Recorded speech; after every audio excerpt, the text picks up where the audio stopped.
Welcome to Salad with a Side of Fries. I'm your host, Jenn Trepeck, talking wellness and weight loss for real life. We're here to clear up the myths, misinformation, bad science, and marketing to teach you how to eat and how to cheat. Are you ready? I'm having salad with a side of fries.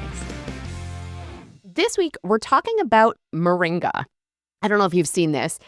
Cindy B submitted this one to us through Instagram. She said, Moringa is flooding my social media. Your thoughts? Should we add this as part of our supplement regimen? Well, Cindy, I'm thrilled you asked. Let's walk through what Moringa is, what we know it offers, and then what the research really shows us. So Moringa oleifera is the scientific name. It's a relatively large tree that grows in North India, kind of like Asia, Africa, parts of the world. And while it might be new to you, it has been used for thousands of years in traditional herbal remedies. It also goes by quite a few other names. So if you've ever heard of drumstick tree, horseradish tree, or ben oil tree, those names all refer to Moringa oleifera. Now, researchers have found over 90 bioactive plant compounds. Most of them are antioxidants. So we can think of Moringa for protection against oxidative stress, inflammation, and potentially even like fungi, among some other benefits. And because of the antioxidant properties, you will hear people talk about it for liver, heart, metabolic, and skin health. The caveat to all of this, research so far is, I'll just say it's a bit light and mostly on animals or in test tubes. So evidence on humans doesn't really seem to exist, or certainly not enough for us to really make and feel confident about claims and benefits. Now, with that said, it doesn't mean that benefits aren't possible. What it means is that we need more research to really understand what or how much can make the difference for humans. So based on the research I could find, here's a bit of what we know. So Moringa is very nutrient dense. So a cup of chopped leaves has 13 calories, 2 grams of protein, so not really much in that respect, but vitamin A, vitamins B1, B2, B3, vitamin C, calcium, potassium, iron, magnesium, and phosphorus. Now, the interesting thing here, so this is in a cup of the leaves. I don't know anybody who is going to have a cup of the leaves. And from the historical use, almost all parts of the tree were used. So that's the bark, the pods, and the leaves. In the Western world, though, like when we look at supplements, when we see what's available to us here, it does seem that mostly what we see are those leaves.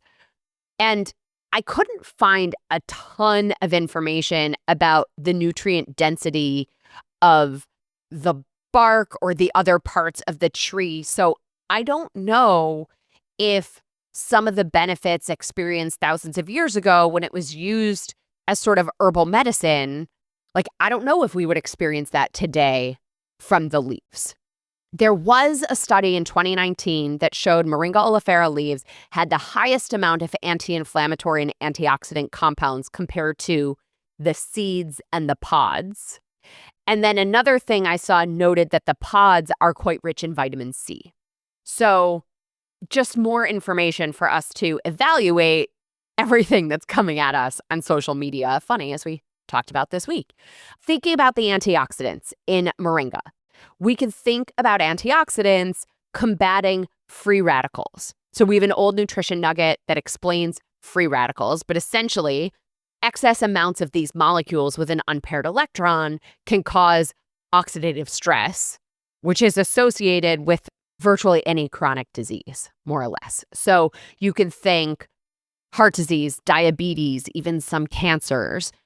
I mean, and so much more as I think about what inflammation connects to, but I digress. So antioxidants in Moringa include flavonoids, phenolics, carotenoids, ascorbic acid. All of those have been found in the leaves specifically. We know that there's research on these compounds. And so there is some research with these compounds that are in Moringa, maybe particularly interesting for UV exposure that might lead to skin cancer. Quercetin is another antioxidant in Moringa that we've talked about before. We actually have a nutrition nugget on quercetin, I believe. So quercetin, myricetin, oleic acid are found in Moringa, may also help support healthy blood pressure levels, according to research.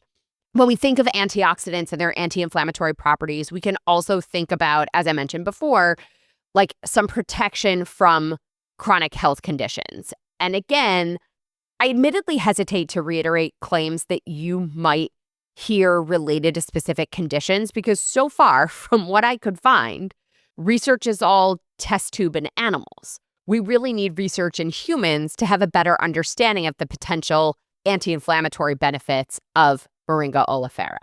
I will mention two things because they specifically relate to topics that we discuss all the time on Salad with a Side of Fries, and of course, plays into my health coaching practice as well, and that's blood sugar balance and healthy cholesterol levels.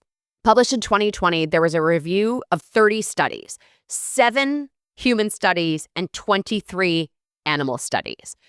They concluded that Moringa oleifera helped lower blood sugar levels. Now, the human studies mostly looked at powdered leaf supplements. And again, in my mind, this likely tracks back to the antioxidants and the phytochemicals, like we have quercetin, camphorol, glucomoringin, chlorogenic acid. So again, I think it's related to those antioxidants. In 2022, in Frontiers in Pharmacology, researchers suggested that Moringa oleifera may have anti-hyperlipidemic properties. So what does that mean in English? I got you.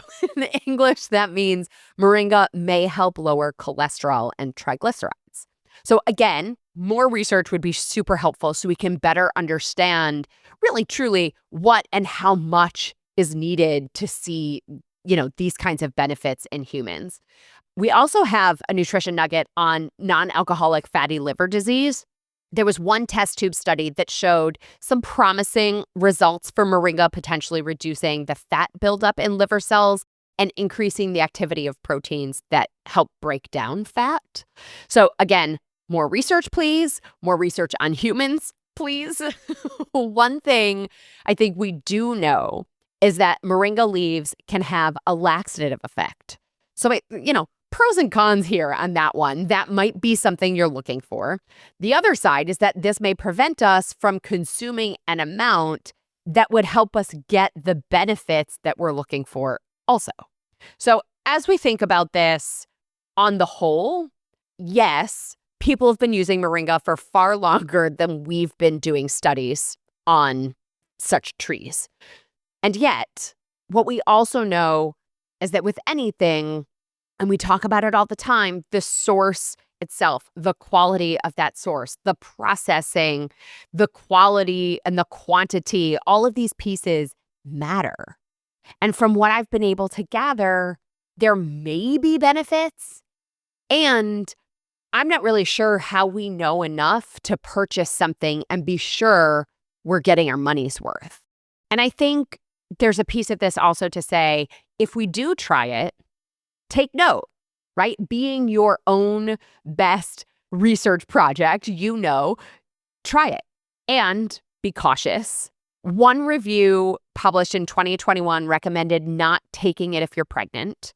And they also noted that it could interact with medications that are often used to treat diabetes, blood pressure, and thyroid. So as always, speak to your healthcare provider, speak to your pharmacist if you are looking to take anything or want to add any herbs or supplements. Another review of research recommended not taking more than 70 milligrams per day if you decide to try it. I think it's also worth noting that Moringa leaves also contain anti-nutrients like oxalate and phytate. So we talked about anti-nutrients before as they come up. So anti-nutrients inhibit the absorption of minerals and protein. And so keep this in mind if you're thinking about a supplement. it's likely that maybe the supplement could be concentrating these anti-nutrients unless something is done to the leaves to reduce that anti-nutrient content. Like in my mind, I'm thinking about cooking or something, and I don't even know if that's something that is done to moringa leaves. I'm totally just connecting dots in my head because I know that with other plants, cooking can reduce those anti-nutrients. So for me, I'm going to stick to other supplements and antioxidants that have more research and human research. Like in particular, I'm thinking about pycnogenol, for example. And then, as always, I'm going to eat a whole range of whole, unprocessed foods and probably skip the moringa, at least for now. I don't know. I'm curious. If you've tried it, if you've had an experience with Moringa oleifera, let me know. And there you have it, Cindy.